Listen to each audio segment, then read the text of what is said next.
बिस्मिल्लाहिर्रहमानिर्रहीम सल्लल्लाहु अलैहि वसल्लम। अस्सलाम वालेकुम क्लास 8। उम्मीद है आप सब खैरियत से होंगे।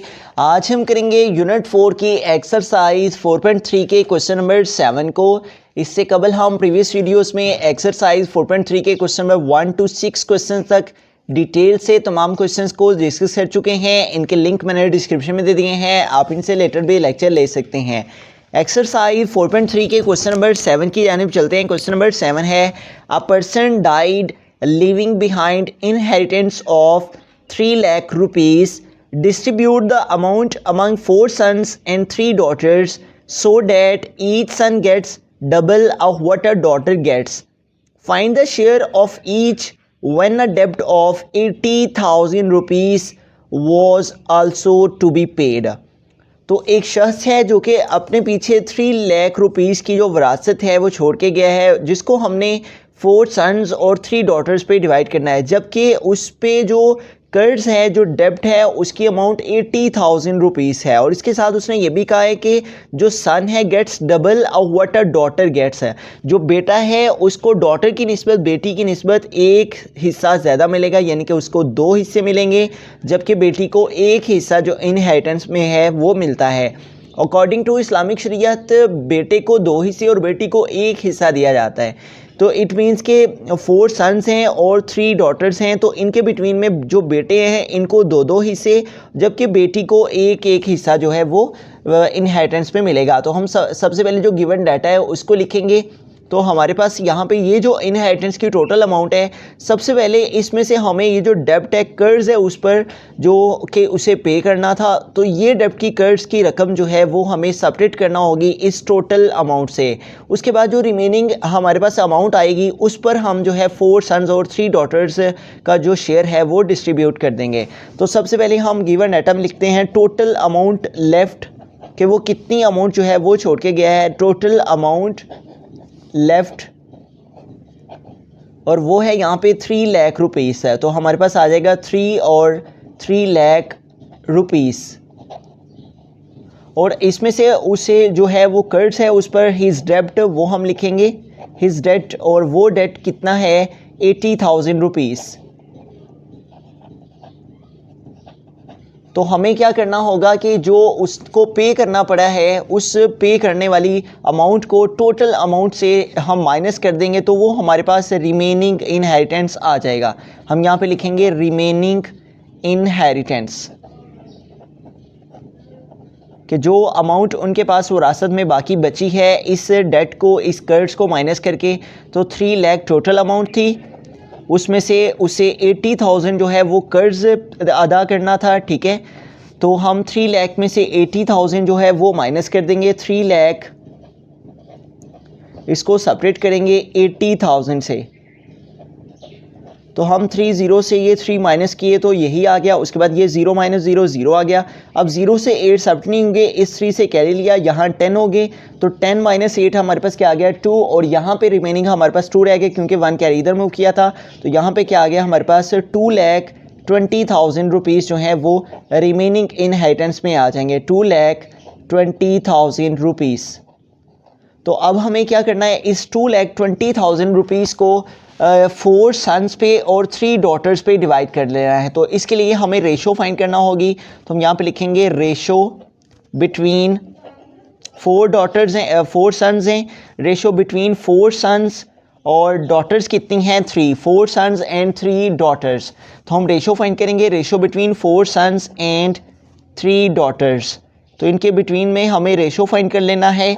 तो 4 सन्स हैं तो हर बेटे को डबल जो शेयर है वो मिलेगा। Each son gets double of what a daughter gets, बेटी की निस्बत बेटे को 2 हिस्से मिलेंगे।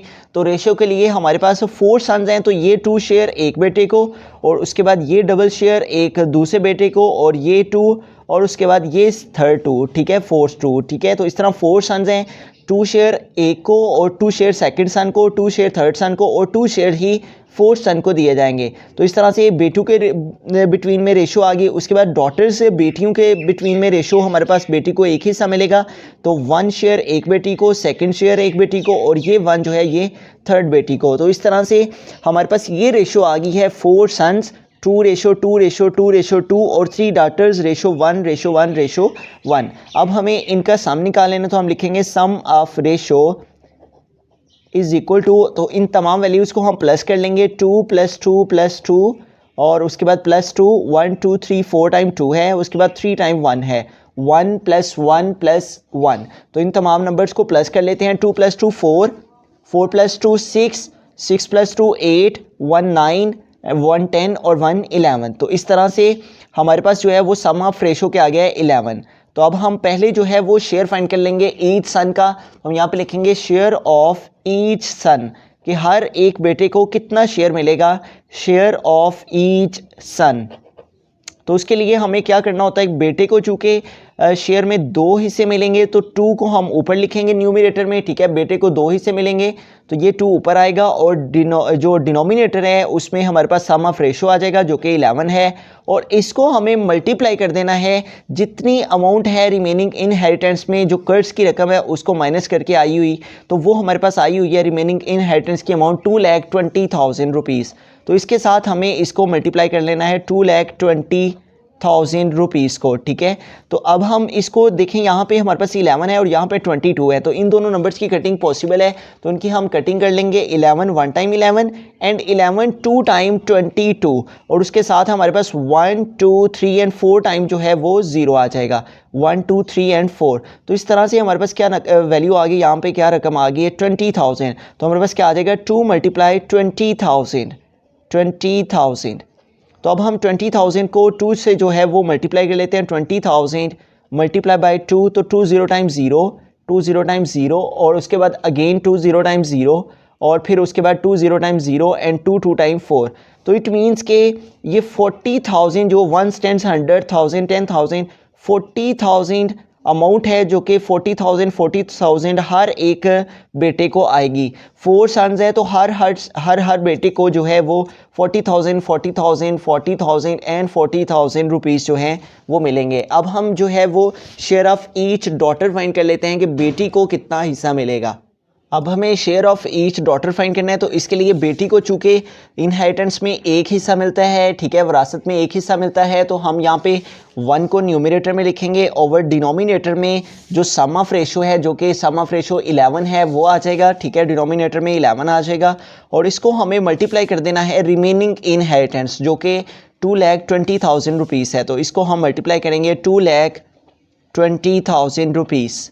तो अब हम क्या करेंगे, इसको डिवाइड कर लेंगे, 11 1 टाइम 11 एंड 11 2 टाइम 22। तो इससे हमने 11 को 22 से कटिंग कर ली और रिमेनिंग हमारे पास 1 2 3 एंड 4 टाइम जो है वो 0 आ जाएगा, 1 2 3 एंड 4।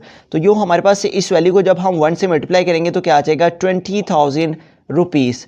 तो इट मीन्स के हर एक बेटी को 20,000 जो है वो अमाउंट मिलेगी। 3 बेटियां हैं तो हर बेटी को जो है हर डॉटर को वो 20,000 और 20,000 जो शेयर है वो आएगा। तो इससे हमने इस क्वेश्चन में उसने बेसिकली हमें क्या कहा हुआ था कि एक शख्स की प्रॉपर्टी टोटल अमाउंट जो उसने लेफ़्ट की है वो 3 लाख रुपीज़ है, और उससे इस वैल्यू से 80,000 हमने उसके डेट की जो कि कर्ज की रकम है उसको माइनस किया और हमारे पास इससे रिमेनिंग इनहेरिटेंस आ गया। इस रिमेनिंग इनहेरिटेंस को हमने 1 2 3 एंड 4 बेटे थे इनके बिटवीन में रेशो और 3 बेटियां थी इनके बिटवीन में रेशो फाइंड करके, तो बेटे का शेयर 2/11 2 जो है वो बेटे को शेयर मिलते हैं इनहेरिटेंस में, विरासत में, over 11 sum of ratio multiply कर दिया रिमेनिंग इनहेरिटेंस के साथ। तो इससे हमारे पास जो है वो बेटे का शेयर आ गया कि हर बेटे को इतना शेयर मिलेगा। और इसी तरह जो बेटी है उसका शेयर फाइंड करने के, बेटी को चूँकि इनहेरिटेंस में एक हिस्सा मिलता है तो 1 आ गया ओवर सम ऑफ रेशो 11, और इसको भी हमने रिमेनिंग इनहेरिटेंस से मल्टीप्लाई कर दिया। तो इससे हमारे पास जो है वो हर डॉटर को इतनी अमाउंट मिलेगी।